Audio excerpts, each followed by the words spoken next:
Olá, olá, seja muito bem-vindo, querido amigo, querido irmão em Cristo Jesus.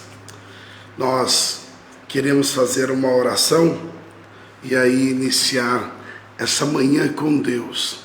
A voz não está muito boa, mas nós vamos esquentar ela e daqui a pouquinho fica melhor.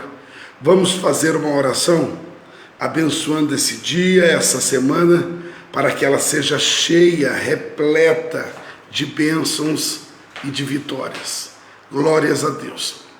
Quero então iniciar com você e iniciar orando. Vamos falar com Deus. Pai, nós rendemos o nosso coração a Ti, nos alegramos em Ti, porque grandes são as Tuas maravilhas sobre as nossas vidas. Nos alegramos, Senhor Deus, na expectativa de logo morarmos com Você. Nos alegramos porque nesse tempo o Senhor supre todas as nossas necessidades. E nós oramos para que realmente o Senhor supra todas as nossas necessidades. Oramos para que o Senhor abençoe tanto o necessitado como aquele que tem fartura. Oramos para que o Senhor esteja com aquela casa, naquela família onde tem enfermidade, ou também com aquela família que não tem enfermidade. Que o Senhor abençoe a todos, que o Senhor, ó Deus, estenda mais e mais a Tua misericórdia sobre a vida de todos os nossos amados e queridos irmãos. Nós abençoamos, Senhor, já nesta manhã, já neste primeiro momento, abençoamos a todas as famílias, abençoamos a todos os nossos queridos amigos, que a bênção, o amor do Senhor seja sobre eles, que o Senhor repreenda mesmo toda enfermidade sobre a casa, sobre a vida desses meus amados irmãos, que o Senhor possa produzir vitórias, conquistas, prosperidades, bênçãos sobre a vida de todos. Nós oramos para que o Senhor nos dê a palavra de ousadia a sair aos nossos lábios. Senhor, nós oramos pedindo que o Senhor esteja conosco hoje e sempre. A nossa oração é para que o Senhor atenda às necessidades de cada um dos nossos colegas, amigos, ó Deus e irmãos em Cristo. Que o Senhor atenda a necessidade e suprindo todo o desejo do coração de cada um. Sendo assim, Senhor, abençoa para que esta palavra alcance o coração daqueles que precisam ouvir, daqueles que necessitam ouvir, em o nome de Jesus Cristo. Amém? Glória a Deus. Seja bem-vindo, bom dia, que a bênção do Senhor seja sobre a sua vida, sobre a sua casa, a todos os meus amigos e irmãos em Cristo. Compartilhe aí para que outras pessoas sejam abençoadas. E nós vamos falar um pouquinho a respeito do Apocalipse capítulo 19. Sexta-feira eu não pude fazer a live, tivemos um compromisso bem cedinho e não consegui fazer a live, mas estamos aqui hoje. Só não fazemos mesmo quando temos um compromisso maior, aí precisamos redirecionarmos aí as nossas forças. Muito bem, queridos, estamos chegando ao final e essa semana muito provavelmente o Senhor nos dará a graça de encerrarmos o livro de Apocalipse. Glória a Deus.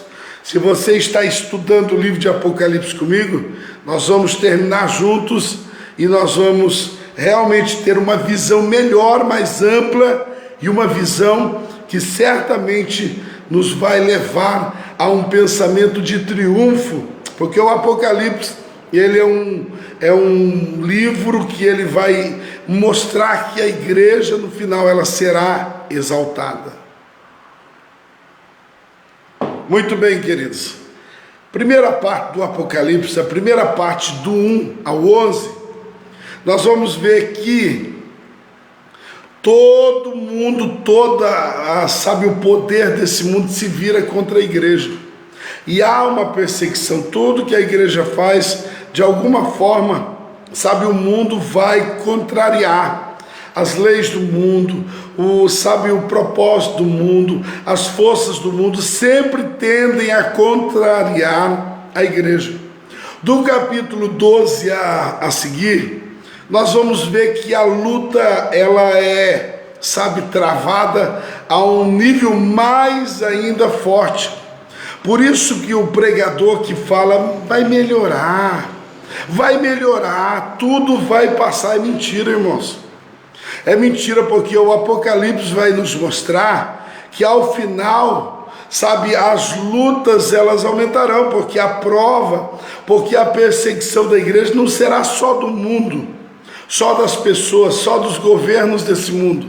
Mas a Bíblia fala do capítulo 12 a seguir, de que a perseguição à igreja será do próprio Satanás, da própria besta e etc.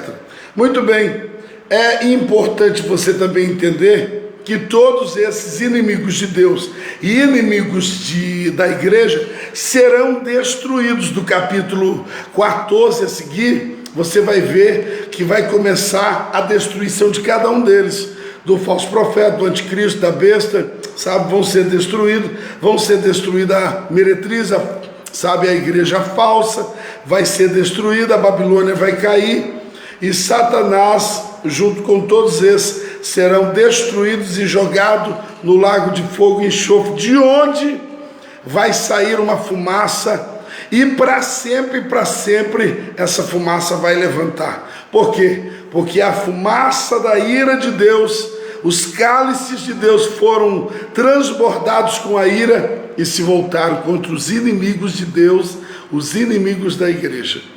Tendo esta palavra introdutória, talvez para você que chegou agora conosco e não tem acompanhado muito, nós estamos falando de Apocalipse e essa foi a palavra de introdução. Muito bem, agora eu vou falar um pouquinho sobre o capítulo 19.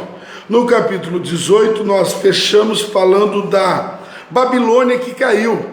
E a Babilônia não é só uma igreja, mas é é todo um sistema, é todo um aglomerado de pessoas que infelizmente deixam esse poder babilônico, esse costume babilônico tomar conta.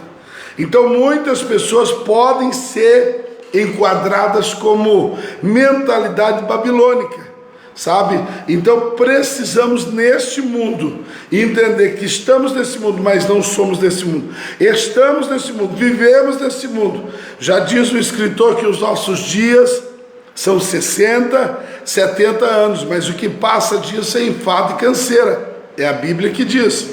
Muito bem, se a Bíblia diz isso, ela está dizendo que os nossos dias nesta terra são passageiros, são momentâneos. Se você pegou isso, nós então estamos começando agora o capítulo 19, e diz assim o versículo 1: E depois destas coisas eu ouvi outra grande voz de uma numerosa multidão do céu, dizendo: Aleluias! Salvação, a glória, a honra, o poder ao Senhor nosso Deus, porque verdadeiros e justos são os seus juízos, porque ele julgou a grande prostituta, a igreja falsa, que corrompeu e a terra com a sua fornicação, e vingou-se do sangue dos servos que estavam na mão dela.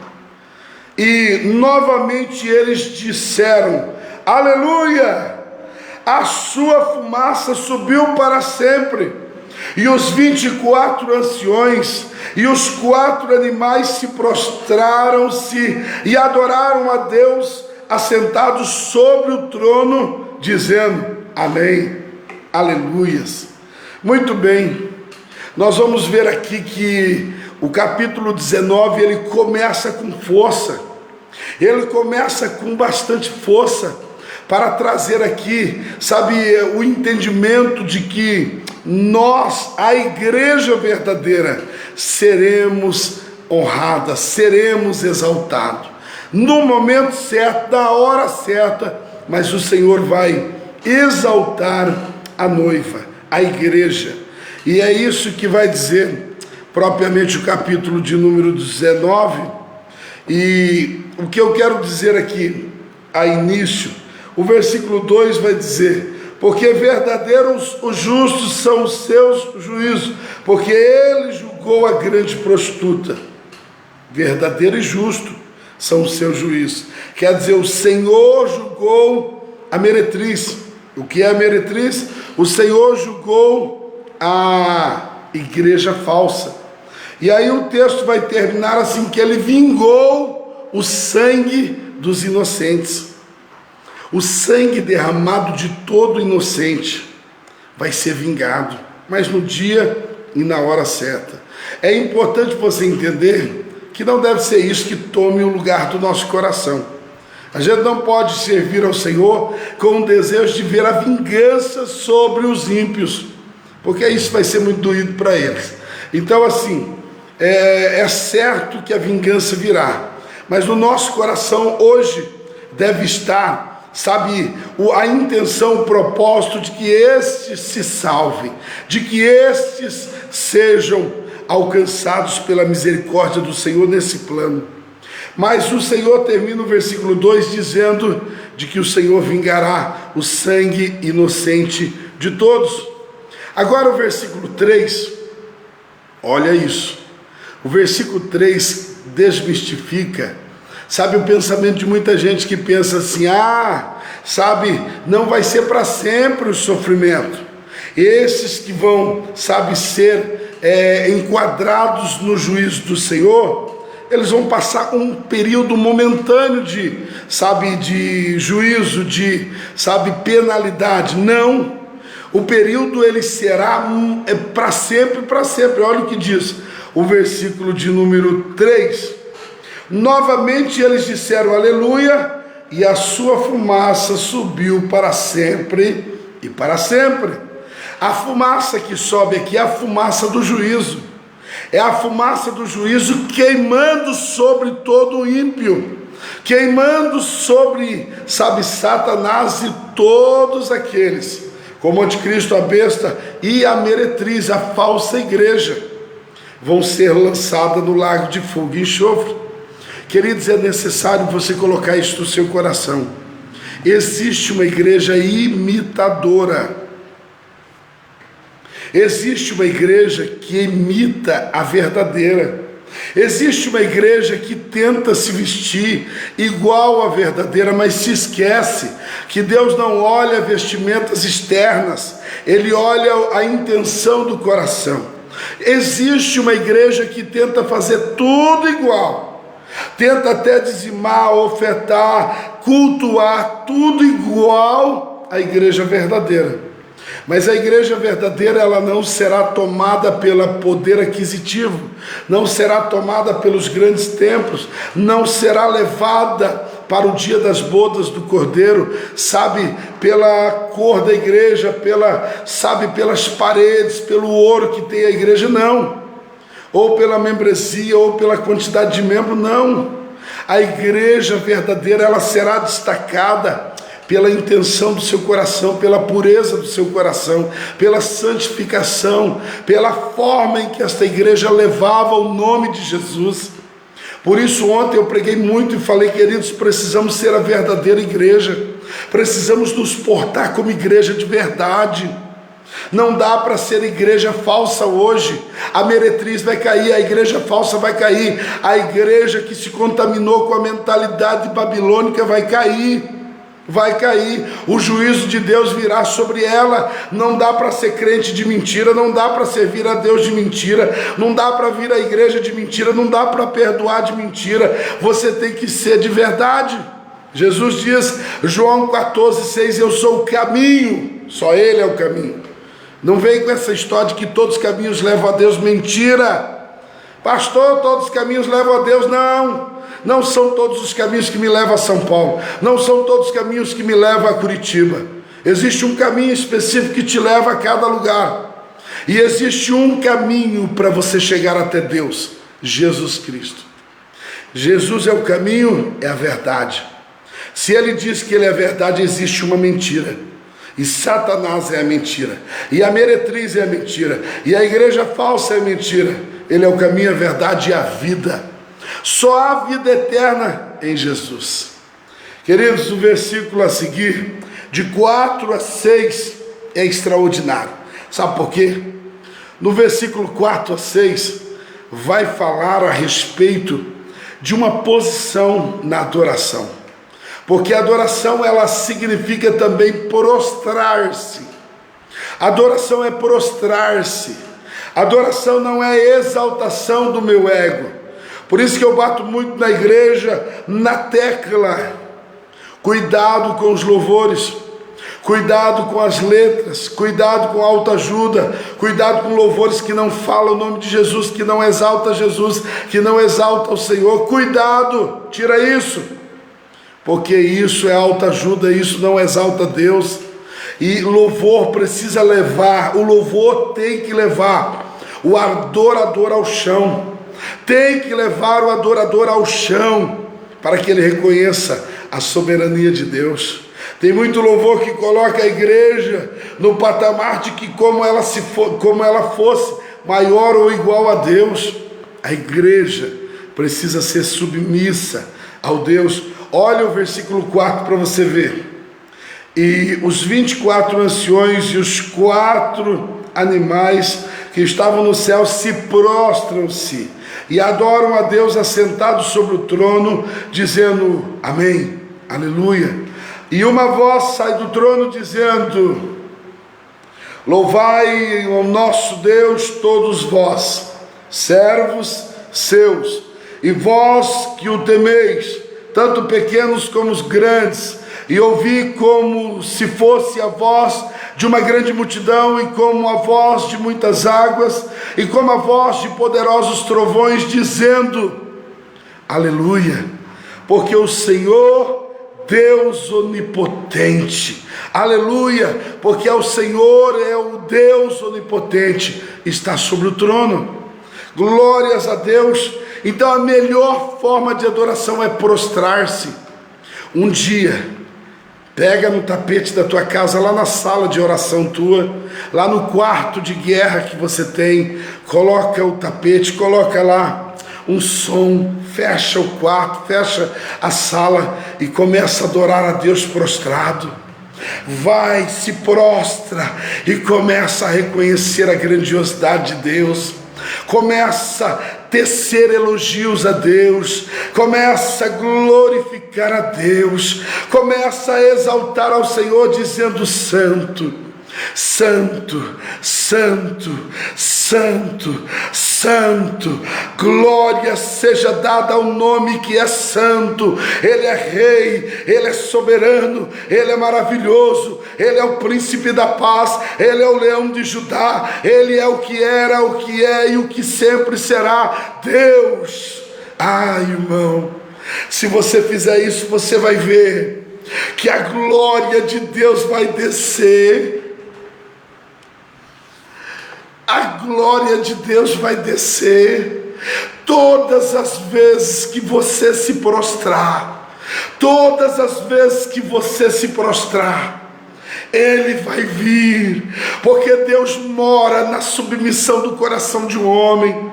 Deus não mora na rebeldia, Deus não mora na rebelião, Deus não mora na insubmissão, Deus não habita num coração soberbo, Deus não habita num coração arrogante. Se prostra e adora a Deus, você vai ver que não importa, sabe, não importa se o coral da igreja, o louvor da igreja está lá no quarto com você, pode ser um radinho, pode ser o teu celular tocando um cântico, e você vai ver que o céu vai descer sobre o teu quarto. É algo maravilhoso. A forma da igreja adorar a Deus não é se exaltando hoje, mas é se humilhando. A Bíblia diz: os que se humilham serão exaltados, e os que se exaltam são humilhados. Eu vou terminar essa live porque o tempo passa rápido demais, e amanhã eu vou continuar o capítulo 19, não vou conseguir terminar hoje. Há uma glória de Deus nessa sala aqui.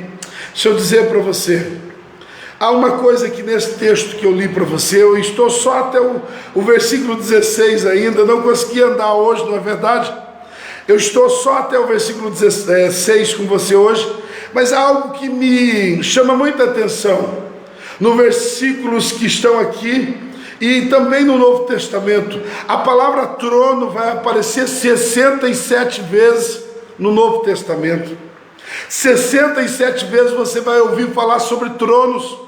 Só no Apocalipse são 47 vezes que são entoado, sabe, a palavra trono. E eu aprendo quando eu estudo a teologia, quando nós vamos estudar, nós vamos ver que a teologia explica, a hermenêutica explica de que quando nós vemos a repetição de um assunto, muitas vezes, quando eu vejo a repetição de um tema muitas vezes na Bíblia, porque isso é muito importante. A Bíblia está assinalando para mim que quando um tema ele é muitas vezes anunciado na Bíblia, é porque eu preciso estudá-lo, é porque eu preciso parar e entender que isso tem toda uma importância. Deixa eu dizer, a quesito de encerramento já, existe vários tronos da Bíblia. Existe um trono do mundo, dos reis, existe o trono de grandes imperadores, existe o trono, no Apocalipse 13, vai falar do trono da besta, sabe, o poder religioso, um trono, sabe, o poder político, outro trono, vão dar poder à besta. Fala de tronos, grandes tronos, dali impera o governo, fala de vários governos, mas deixa eu dizer o que eu acho extraordinário. É que nós vamos ver que só um trono vai permanecer, só um trono será eterno, será o trono de Deus, e o Apocalipse vai exaltar isso como sendo o trono de Deus. Mas existe um trono do qual eu quero terminar com você aqui hoje, porque o versículo de número 6 a 10, o 7 a 10 vai dizer assim: alegremos-nos e regozijemos-nos e demos honra a Ele, demos honra a Ele, porque as bodas do Cordeiro chegou. Eita glória! As bodas do Cordeiro chegou, a sua esposa já se preparou. Olha que coisa extraordinária! E foi-lhe concedido que se vestisse de linho fino, puro, resplandecente, porque o linho fino é a justiça dos santos. E ele disse-me: escreve, abençoados são aqueles. Não é uma igreja só, queridos. Quando você ouvir falar de uma igreja que fala só eles são salvos, só a denominada igreja é salva, fora dali não tem salvação, irmão, essa igreja está pregando heresia. Eu não posso pregar que a salvação é só na igreja metodista wesleyana. Tem salvação na batista, tem na presbiteriana, tem na comunidade, tem na Assembleia de Deus. Irmão, tem salvação. Eu não posso dizer a salvação é só na minha igreja. Então cuidado com a igreja que diz é só a nossa que será salva. Meu irmão, isso é heresia, é hipocrisia, pelo amor de Deus. Olha aqui, e disse-me: escreve, abençoados são aqueles, não está falando de denominação, são aqueles que são chamados à ceia das bodas do Cordeiro. E disse-me: essas são as verdadeiras palavras de Deus. E caia aos seus pés. Irmão, eu estou com vontade de me prostrar aqui, porque o Apocalipse diz que a forma de adoração é prostrar-se. É prostrar-se aos pés do Senhor e adorá-lo e reconhecê-lo como Senhor. Olha o que diz aqui: caia aos seus pés para adorar. E ele me disse: atenta para que tu não faças isso. Eu sou o teu conservo. Os teus irmãos que têm o testemunho de Jesus, adora a Deus, porque o testemunho de Jesus é o espírito de profecia. Amém? Queridos, para você entender um pouquinho esse negócio de bodas do Cordeiro, aqui está falando do casamento. O casamento hoje para nós é algo bonito, maravilhoso, mas a cultura judaica tinha toda, sabe, ali uma ordem para falar a respeito do casamento. A primeira coisa que um menino, que um jovem, quando ele falava de casamento, ele pensava em noivado. É a primeira coisa antes do casamento. A primeira coisa é o noivado, e o noivado é o período público e é o período também em que se dá ali o próprio, lavrar dos papéis do casamento. Então, no Antigo Testamento, na cultura dos judeus, o noivado já é um tipo de casamento, não tem ainda relação sexual, mas o noivado é o casamento, já se mexe com os papéis. Ele então torna isso público. O noivado, ele é o período em que ele vai preparar as coisas para o casamento. Ele anuncia, ele mexe com os papéis e ele vai preparar a casa. Não foi assim que Jesus sempre olha da forma em que Deus fala com a sua igreja. Jesus disse: eu vou vos preparar lugar. Olha para você ver, noivado, existe a primeira parte, que é o noivado, a segunda, que é o intervalo. O intervalo do noivado até o casamento é o período do preparo. O noivo vai preparar a casa. E terceiro lugar, você vai ver que existe ali a posição, ou seja, é o período em que ali vai acontecer um posicionamento do noivo em direção à noiva, e então vai acontecer uma procissão, vai acontecer um caminho preparado até a noiva. Ou seja, era chamado os amigos, os parentes, e era formado uma grande procissão, e ia até a noiva para receber a noiva. Será assim no arrebatamento. O arrebatamento será a grande procissão da igreja nos céus, aonde haverá um caminho de grande júbilo, e a igreja caminhará para estar, com o noivo, e estar casada com o noivo. E então eles vão, se encontrar para verdadeiramente estar na casa. Então as bodas é o encontro, é o caminho de encontro com a noiva, é o caminho em que o noivo se encontra com a noiva. Existe o noivado, existe o intervalo, existe a procissão e existe as bodas, que é dentro da procissão, finaliza com o noivo e a noiva dentro da casa. Quando eles chegavam dentro da casa, de 7 a 14 dias, havia festas, muita festa. Por isso nós, dispensacionalistas, cremos que seremos arrebatados e estaremos com o Senhor no céu, e viveremos as bodas, viveremos esse período onde o noivo se encontra com a noiva, e ele já está na sua casa, e ele vai permanecer por um período só festa. Todos são reunidos para uma grande festa de casamento. O noivo se encontrou com a noiva e vão viver felizes para sempre. Esse é o encontro das bodas do Cordeiro com a noiva. Se você entendeu isso, glória a Deus. Amanhã eu vou encerrar o capítulo 19, tá bom? Tem muito mais coisa, porque você vai ver aqui no versículo 10, 11, e viu o céu aberto e o cavalo branco que estava sentado. Você vai ver, este grande cavalo branco e o grande Senhor e maravilhoso Jesus vindo com a igreja. Amanhã nós terminamos o capítulo 19. Papai querido, abençoa a vida de cada um amigo, cada um irmão, cada um que esteve conosco aqui hoje, cada um que tem se tornado um estudioso da palavra de Deus comigo. Que a bênção, o amor do Senhor seja sobre a vida deles, que haja bênção, haja cura, haja proteção do Senhor nesta casa, nesta vida, e que o Senhor nos dê muita alegria, muita saúde, muita bênção sobre essa semana, ainda sobre esse mês, e que nós possamos, Senhor, continuarmos unidos no propósito até o grande dia de encontro com o Senhor, em o nome de Jesus. Deus te abençoe. Se você ainda não compartilhou essa live, não te custa nada, compartilhe aí. Outras pessoas daqui a pouco vão ser abençoadas com essa palavra. Que Deus te abençoe. Um ótimo dia.